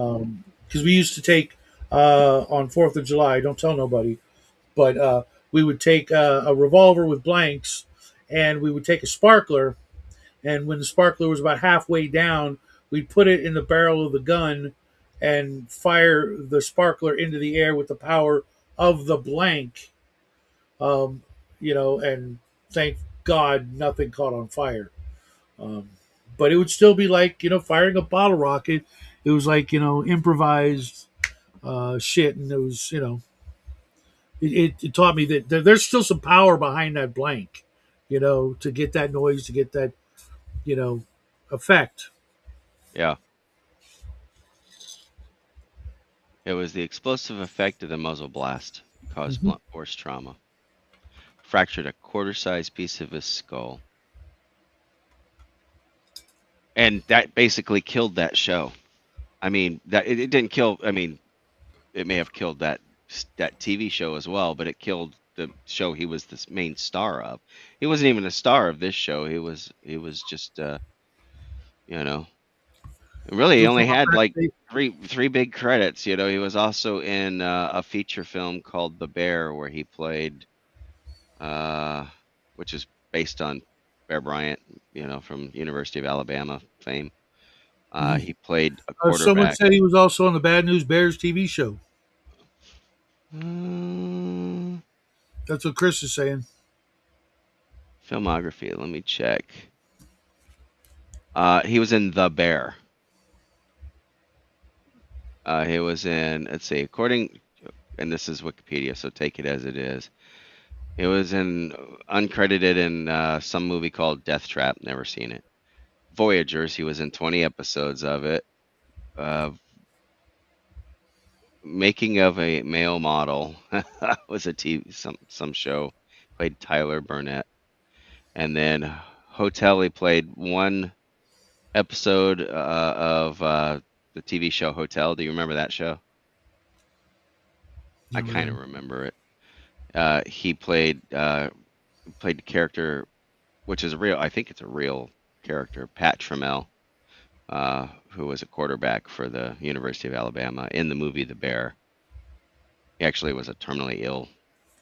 The guy was terminally ill or something like that. At any rate, and then he was in 7 episodes of Cover Up, and that was it, man. He was on the set, and that basically killed the show. And it's kind of sad too because the premise was kind of cool. It's kind of like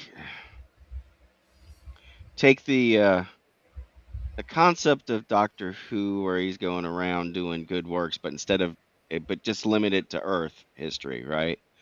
And throw in, oh, what's the movie with the dwarves that travel through time? Why can't I not Time remember? Bandits. Time Bandits. Yeah, it's like if you combine Time Bandits and Doctor Who together, but only in one character, and then this kid is his sidekick. Um, Now the kid may Yeah, have that's been what he's in the saying. show. The kid was the Was it? sidekick hand on Yeah, Bad News and Bears. Okay. that would make sense. That would make sense. Yeah, um, because the Jeffrey Jones was the kid's name. Mino. I know Jeff Jones. Oh wow, he's still alive. He's only and this was like right prime target because he's only No, Stephen, 56, I so haven't he's seen him like I want to say all week. To be honest, I haven't even really seen him on his own show, which is unusual. who? DM James, Oh, which one? There's two of them now. I know which one the you're talking original. about. Yeah, which one? There's two of them. Let's see. Is he on IMDb? IMDb. He still kind of looks like the same. You know, it'd be kind of neat is to get him to reprise the role of that character, but now he's the one. But he's gonna be in his 50s, whereas 'cause he's 56. Oh, he's been in a bunch of stuff. He was in Manimal. I loved Manimal. He was in an episode of Manimal. He was in A Team. Hmm. In A Team, he would have been playing a kid, clearly. Different Strokes. It was an episode of Starsky and Hutch. The kid was. So many of those shows I can barely remember. I didn't watch a lot of like most of my life. I really did focus on sci-fi and fantasy and obviously some adventure and or action shows and stuff like that. But I really missed out on like a lot of the cop shows that I wish I wouldn't have missed, and a lot of the regular sitcoms. Just like I got spoiled real early with comic books and Doc Savage and um, Star Trek. I didn't even see Doctor Who until way later in my late. Really? Yeah, Wow. but it I, just s- wasn't on. I was watching Doctor Who when I remember at 3 years old watching Doctor Who. I was easily like 16. Now, don't get me wrong. I did have some Doctor Who comic books, and I had some 2000 AD newspapers that a friend of my dad's brought back from the UK and gave to my dad. My dad gave to me. I wish I still had them. So I was familiar with the Tom Baker Doctor Who, and I still have the comic books and a hardcover comic book. Believe it or not, like this big, thick, like hardcover Doctor Who book. Yeah. But I didn't see my first episode till I was like 16 or 17. And a friend of mine turned me on to it.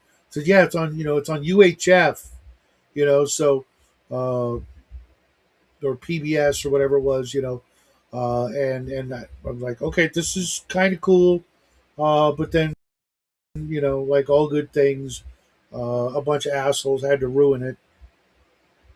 Yeah. I liked the Um, premise of the show. I thought it was great because the kid was kind of like a history buff and knew history. I mean, mhm, like my back when son. they taught history to kids.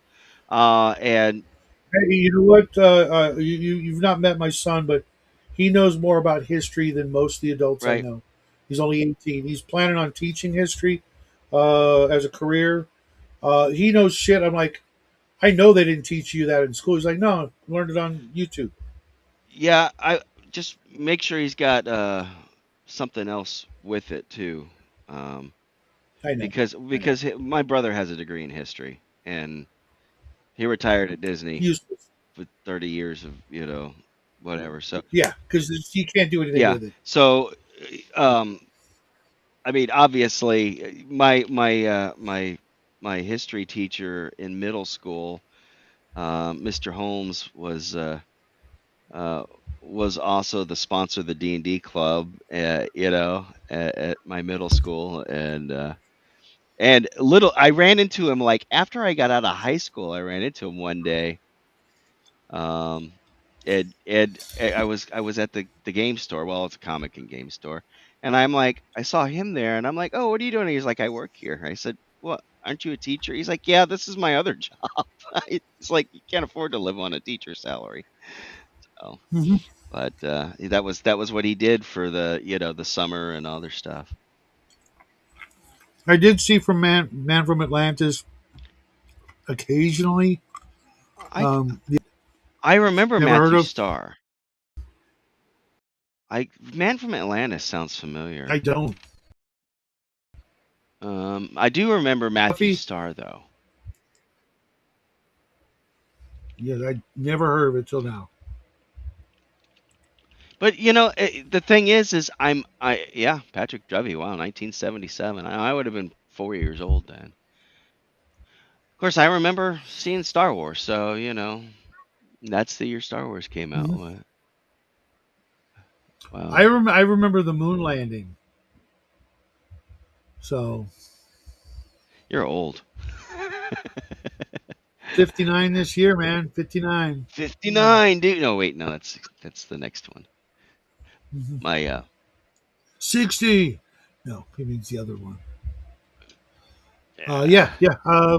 I was a little kid, still in diapers, and we were watching it on TV, and we had this like one of those coil rugs, that's like kind of like a spiral made of, whatever, like probably actually rags, from some Oh factory. yeah, I remember those. My grandmother, they those were all the rage back in the 60s and the Because 70s they were literally handmade from, you know, from uh, rags. when a woman's dress went from Sunday dress to regular dress to child's dress to you know There was square nothing, quilt yeah, to to scraps. the scraps, and then the scraps ended up being turned into those rugs.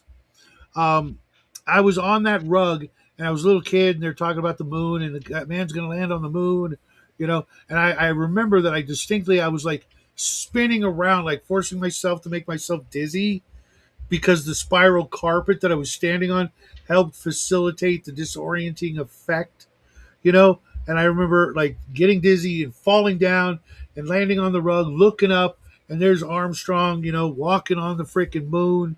And I was like, but like 1 or 2 years old, but I literally have like really old memories of doing shit like literally, wearing diapers. I remember this time I climbed out of our apartment window, the same apartment, wearing diapers, wearing literally nothing but diapers.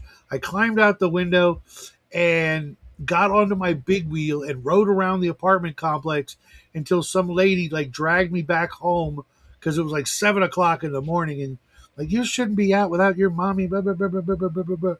And I'm like, the window was open. Yeah. So what do you think of you like my frame? I sent you a picture of it. Oh yeah, yeah, absolutely. I've got right over here William Watt, the guy who drew the other map, Yeah. the one that my son worked on. The Yeah, one now I need, because I've got that size. I've got that same size frame for that one too, right? It's isn't that's the same, that's the other one, right? Well, there's two sizes of the one with the flags.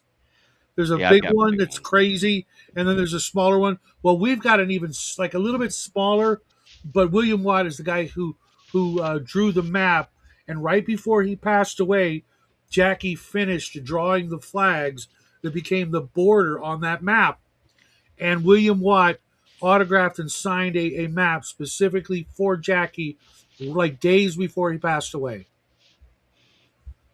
And Yeah, I have. I've got it over here. Got to get into a picture frame and put it in a place of honor because Jackie is the youngest man to ever work professionally on a role playing game, and he got paid a tidy sum from George and Dave uh, for drawing the flags, and he finished drawing the flags This one? one day. What? Yeah, that one day before his 15th birthday. I was bragging about him, by the way. I heard. I appreciate Did that. you? He is a hell of a kid. All the stuff that he does. Of course, I'm going to brag. He's my boy. But I mean, Well, the- you're a proud papa, and rightfully so. So, that's a big thing. Uh, to like fate. I mean, he's like literally the only vexiologist on the planet that will do fantasy flags. All the other vexiologists, George and Dave tried to contact, who do flags and know the rules and regulations of making flags for countries, flat out refuse to have anything to do with fantasy. And Jackie's like, that's what I've been doing all my life. I've been drawing flags and learning the rules and making up my own countries and making up war games on my dry erase board and Yep. just fate. Yeah, I like this map. I like this map too. I'm what I'm gonna. I think I have that one. I think I have the full size version of that one. Yeah, it's Well, massive, and Hobby Lobby cannot make a frame for it. no, I had to go to Home Depot and buy the lumber and construct a frame and learn how to make a frame because never Mhm. done it. I've never made a frame before. Let me see here. Is it is it one of these? Uh, is it this one? Yeah, this is the other one. And This is I don't know if you're aware, the other map that you have, the other one that yeah you made the frame for, yeah. there's two special locations on there. Oh yeah. The first and foremost is Tenkar's Tavern. Oh, is he in there? He is. Oh, that's cool. And then the second one is the Shadow and Sun Mountains. All right, where are they at? There's the Thunder Mountains. Uh, if you look in the appendix guide, the book, Oh, that's cheating though. good luck. I mean, there are thousands of locations on that map. I know. I can tell you that the Shadow and Sun Mountains are in the southwestern quadrant area, one of the southwestern quadrants. Um, I'm not sure exactly which one because I haven't looked at it in a long, long time. But that was a hell of an honor. And Oh, I found it. It's right here. oh, I don't. Can you see? no, you're not even in frame. All right, hold on. Can you see the whole map now? A little more, a little more, a little more, a little more. It's cool how you can do that. If they would have asked me like It's right here. what would you like, it literally would have been mountains. You Yeah. know, not because of a dwarf thing, but because more of a like Mount Sinai thing. And in one of my games, one of my campaigns, there was a character, kind of, back when I was young and didn't know better and self-inserted. There was an old man on the mountain, kind of like the Ronnie James Dio song, Yeah. and there was this mysterious figure who lived up in the mountain, and I would have said, yeah, put like an old guy on a mountain somewhere. And not only did they do that, but there's some other stuff in the works that will kind of like cement our immortality on the world of Arduin. Um, Yeah. I I like both of them. I like this because this is almost like a Tolkien-esque. yeah. Yeah. I like both side. The other style of map, and I don't want to mess up the good one. So I've got the folded ones here Hmm. because this is not a folded map. The one I have in that tube is not the folded version. Right, But right, right. um I mean, I got to be more partial to the other one, the flag map. because it's I got the just, I don't have a choice. yeah, But of course, I yeah. do like the other one because it's like, um, I know how much work went into both of them, and This is more like a what would you call this? A relief map, kind I of guess. Whereas this is a more political map. yeah, it is. Well, it's political because it's got the political markings too. Yeah. But it's also got specific detail on it too. Mhm. Whereas this is more just like an overland kind of, And like I and said. and the one that Jackie worked on, William Watt even said that was his magnus opus. His final great work, if you will. And I'm just like, wow. They never met. They never even talked. You know Yeah, what I mean? But imagine, being that old, 70s or 80s, and some kid out of nowhere, some 14-year-old little kid, puts the final finishing perfect touches on your freaking masterpiece. Well, you know what the how the conversation came up, right? I didn't know if you were watching the No, stream or not. I was meaning to actually watch it because I didn't get to watch it, but it's been such a freaking week. Yeah, we were. I was talking with Dave and George, and on we were doing the um the Nice. giveaway stream last Sunday, and uh then Travis Fauber had come on. You know, Travis did Full Metal Tilt. Hmm. I don't know if you're familiar with him or not. And he's in the process of trying to make um like family like the crests for the knights, you know, Hmm. because it's jousting is his thing. That's what Full Metal Tilt is. Right, right, right. And I said, yeah, man. I said, my buddy Shadow and son. Well, the son part, Jackie. I said he made all these awesome flags for these, and I showed him, and he's like, wow, and they're very kind of similar type of creative Hmm. Process. design style process. Yeah, because he showed me some of the stuff that he was working on for these different crests, and I'm like, wow, that they very much look like the flag standards too. So Hmm. I'm sure there's a term for that as well, but it seems like they're almost hand in hand. Um, I could talk to him if the your friend is willing to pay the right price. I can talk to him because now that Jackie is cemented oh his price. yeah. Um, Well, Travis he's got a bunch of them he's doing too, but it was something. I don't know if he's ever has Jackie ever done any crests like that. I think so. I think Yeah, so. yeah. At the very least, Jackie could, have a phone call with the guy. Yeah. He'll be blown away, because the kid What, knows shit. what? Yeah, one of these days I gotta get you and him on too, man. And Getting me and on the I'm show is going to be a lot easier than getting him on the show. Getting him yeah, to do anything is really freaking difficult. As a matter of fact, I have to leave in just a moment because I got to do something with him. yeah. About But 2 minutes he's left. so busy, uh, like right now, trying to get his driver's license, get into college, and he's What? working He's on. 18. He's 18. Doesn't have his license yet. No, no, yeah, they didn't have What is it driver's. with these kids, man? I know they didn't have. My kid took driver's ed online 3 times and failed. I'm like, first of all, how do you take driver's ed online?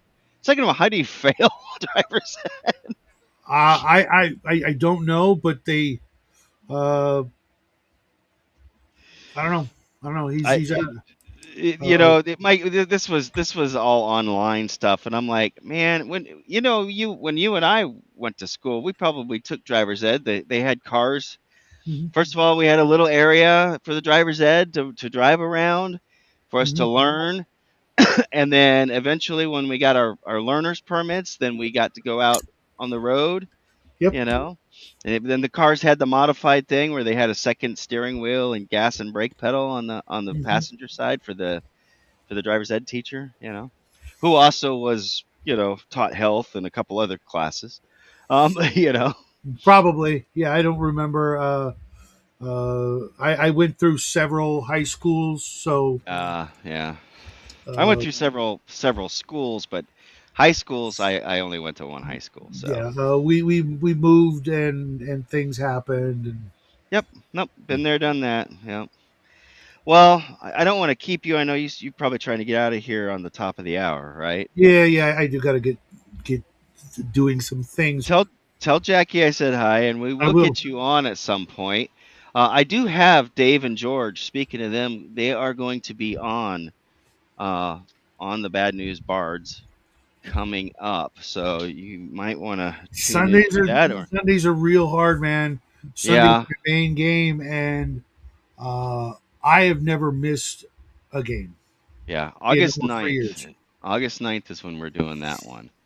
So, I'll but keep keep telling me because sometimes my guys can't make it, yeah, and if and we that might we might have something extra special to give away on that episode from Emperor's Choice, and you probably have an idea what it is, but I don't want to spoil it yet. No, no, no, not.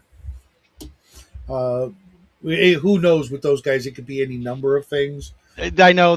My God, I love those guys, but They're the best. They're they literally the are. best in the business.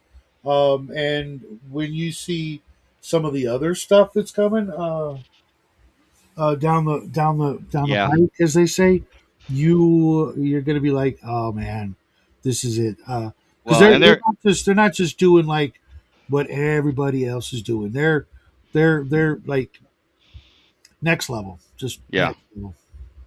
Well, and they're sponsors of your channel and my channel, right? So, Mhm. yeah, God bless them. They're the greatest guys. I got to meet them in person Uh, at Central New that's York one thing I Con. haven't done. I will do before I can't. Just when I don't know. But it's a minute past. I'm gonna say adios. You have a great weekend, bro. Thanks for All coming. right, You're always Shadow. welcome, You anytime. too, man. And one of these days, just keep bugging me because at the very least Wednesdays are open right now. Then I Well, I'll can get hang you on out. one of these Babylon 5. Remember, we're on season 4, so the next episode is episode 7. You got to let me know if there's an upcoming episode you want to be on. I know some guys. I All know. right? I saw that. I know, and you used my question.